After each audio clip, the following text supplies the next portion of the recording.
Hello, everybody, and welcome to We Are Texans Wednesday, number 7. And we're going to be talking about a few things. We're going to be focusing primarily on the draft today, as it is only a couple weeks away.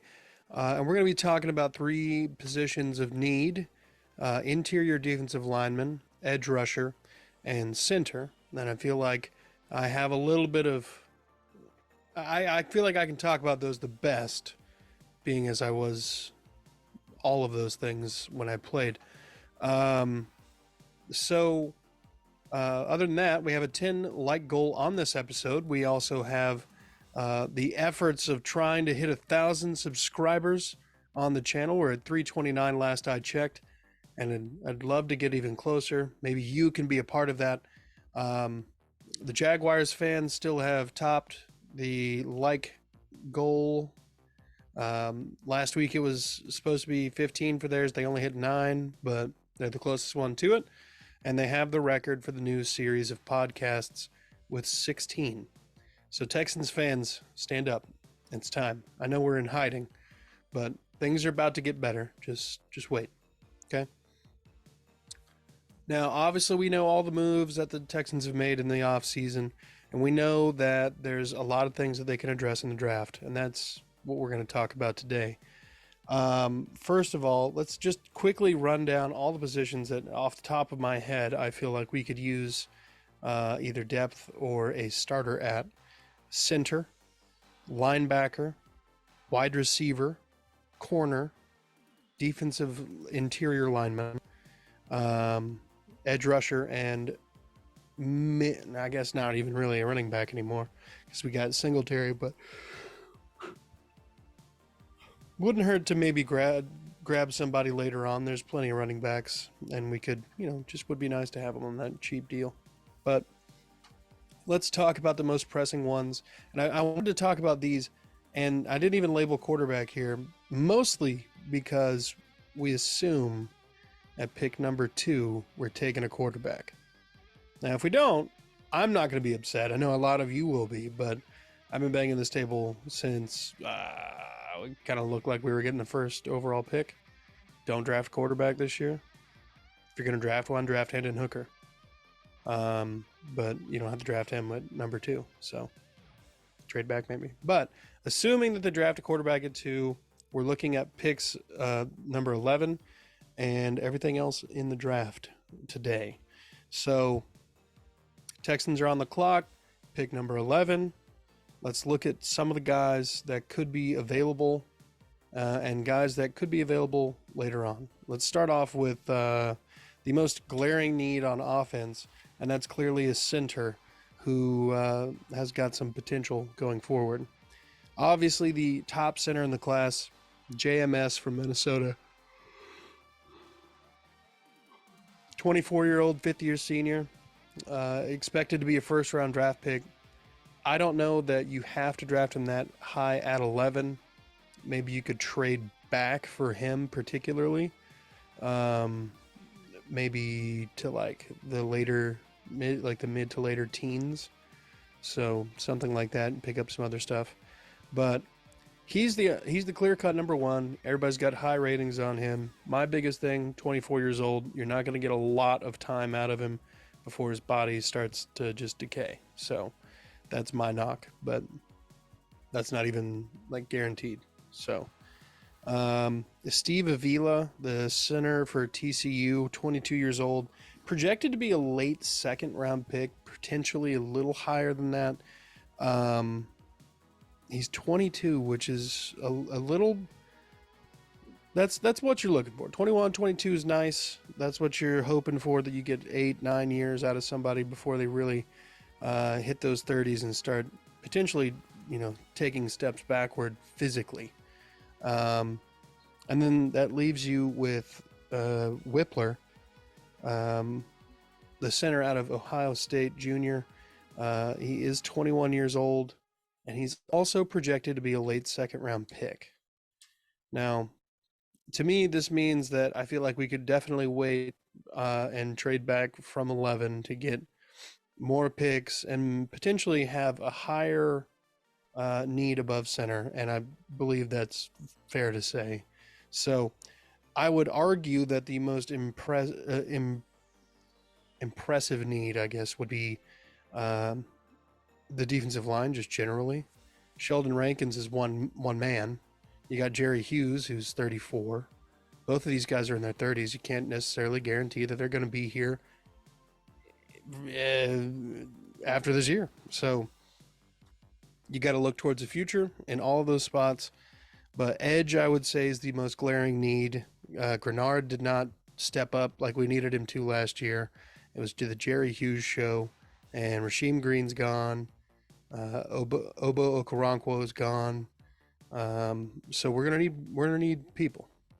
So obviously the top two edge rushers in the class, Will Anderson out of Bama, 21 years old, early first round projection. He would be somebody that is probably gone by the time that they're at 11. That would be one of the only players that I would consider trading up for. However, I don't want them to trade up from 11 to do anything. I would rather them stay at 11 or trade back to get their player there, or to get their need filled. And then Miles Murphy, the Clemson edge rusher, 21 years old, first round projection. He would be the, for a lot of people, the second behind Will Anderson. Some would have Tyree Wilson there. But after that, I decided I'm going to dig down a little bit further, see how much this edge class really has in it. And I'm going to say that they're pretty surprised. There's number 7 on the board that I looked at was NFLDraftBuzz.com. By the way, you should check them out. That's where I got most of the information and their rankings. They have a rating system and everything, so check it out. Will McDonald out of Iowa State, 23 years old, projected to be a second-round pick. That wouldn't be bad. And that opens you up to draft other things at 11 or trade back even further for someone else. Maybe you draft that center after all, and you pick up someone like a Will McDonald, and you're solid in round 2. And then you've got extra capital to move up and draft someone else. I don't know. Then you got FAU out of K-State. So he's 21 years old, projected to be a second or a third round pick. He's got a lot of talent. He's quick. He's not so great in run protection, run protection. But he's young. He's rated the 11th best edge rusher. And you can get him in the second or third round. Okay, so we're deep, is what I'm saying. We don't necessarily have to draft an immediate first round draft pick edge rusher. We don't have to. We could, not going to fight it if it happens, but we don't have to. I know everybody's big things are quarterback and edge rusher and potentially even a wideout in round 1, and I don't see the necessity there. You can get a quality edge rusher later in the draft, and it'll be very beneficial. Now, the only other part of that is there's the defensive linemen who aren't edge rushers, and outside of Jalen Carter, Clancy, of course, and Mozzie Smith from Michigan, these are the names that I think people should be focusing on. Okay. Number 1, Brees out of Clemson. He's 21 years old, projected to be an early first, maybe top 15. He's somebody that if he's there at 11, I'm not going to be upset if they draft him. He's a big space eater. He's not terrible in pass rush, more of a run stopping guy. And have you seen the Texans lately? They could use him. They could use some run stopping help. Then you got Keanu Benton out of Wisconsin. He's 22 years old, first or a second round draft pick, could be rising on some people's boards, could be falling. He's definitely more of a run stopper than a pass rusher. I think his best season he had 6 sacks. So, I mean, it's not terrible, but it's not, world changing. The sleeper of the draft, in my opinion, at the defensive line spot is the third ranked Dexter Sr. out of Florida. And he's 21 years old, looking like he's going to be a 4th-round draft pick. They say he's really strong. He's a big boy. He plays nose tackle. He could slide out and play the regular 3 technique and give guards and centers absolute hell over the next 3 to 4 years. Then you got Roy out of LSU, 21 years old, 5th-round projection. He's got some holes in his game for sure, but that's at least some quality depth that has some upside and some time to grow. And then Jared Clark, number 5 out of Coastal Carolina, 22 years old, and he's projected a day 3 pick somewhere in the back half. So edge and defensive linemen are super flush. So I feel like that opens things up to necessarily kind of go for players who are BPA. Maybe you get the quarterback and then you draft that wide receiver, and maybe you can trade back and do that. Because I don't necessarily like all of Quentin Johnson's game, but maybe you trade back and you pick up like a Hyatt or a Tillman or Jackson Smith and Jigba. Any of those guys would be solid and welcome additions. Next episode, I think we're going to talk about the linebacking group in this draft.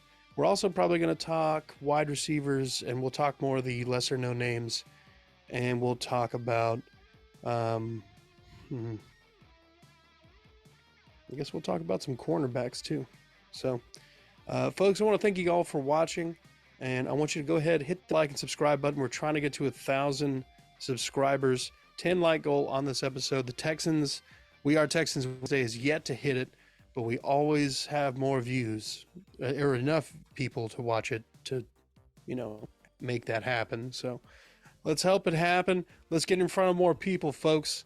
I just upgraded my Zoom so I can do this like all day and do it live. So check out for lives coming. We're going to try to do a live stream round 1 of the draft, and we won't be able to do the rest of the draft, but definitely round 1. And I hope to see you all there, and be good people.